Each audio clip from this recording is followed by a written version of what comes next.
Hey guys, Leroy from NoiseGate here, and in this video I'm looking at all you beat heads out there using Maschine who are struggling to make your drum sounds hit a little bit harder and cut through the mix. So in this video I got a trio of tips to make your drum sounds heavier and fatter. Cool, so tip number one involves the use of drum layering using link groups. Drum layering is a technique that involves the use of layering multiple drum samples together to create more interesting and richer sounds. It's not essentially a new method, however, it's still very effective. To do this on Maschine, assign the drums you want to be layered to a link group. This means that you can have all your drum sounds triggered when you hit one pad. So I have 3 kick drum sounds here, and I'm going to assign all of these to the same link group. Assign these to link group 1. I'm going to keep the first pad as the master, but the second pad as a slave, and the second kick as a slave as well. So this means that these two will play freely, but when I trigger this one, it would trigger all 3. I'm going to go ahead and do the same with the hi-hat and the snare. Link group 2 for my hi-hat.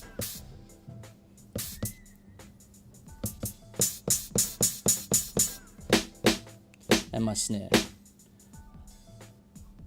Link group 3 for these snares.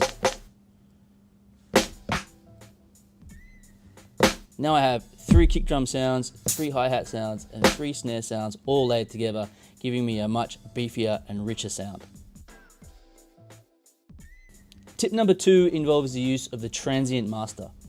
The Transient Master is a super helpful dynamic effect plugin that allows you to shape the transients of any sound, but it's particularly useful for drum sounds.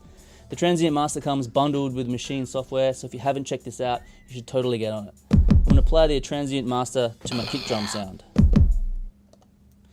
Just move over to an available effect slot, scroll down, apply Transient Master. I'm going to bring the attack up a little bit and the sustain just to draw out that punch of that kick drum. I'm going to apply the same to my snare. Again, over to an available effect slot, apply the Transient Master, sustain, and bring in some attack.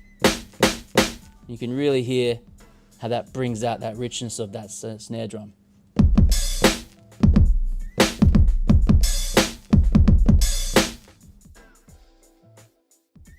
Tip number 3 involves the use of parallel compression.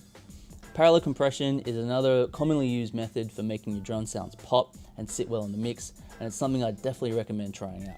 This involves the use of sending a drum group signal from the group level to an auxiliary input of another group, which has a compressor effect as an insert.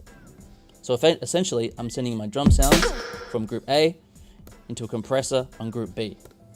To do this, I'm going to go to group B, go to the group level, apply a maximizer, and I'm also going to apply a little bit of reverb. But I'm bringing the mix of the reverb right down, so it's just very subtle. Go back to group A, hit macro, scroll to output, assign the auxiliary destination to group C, bring up the level, and when I go to my mixer, you can see the drum sound is being sent through to group C.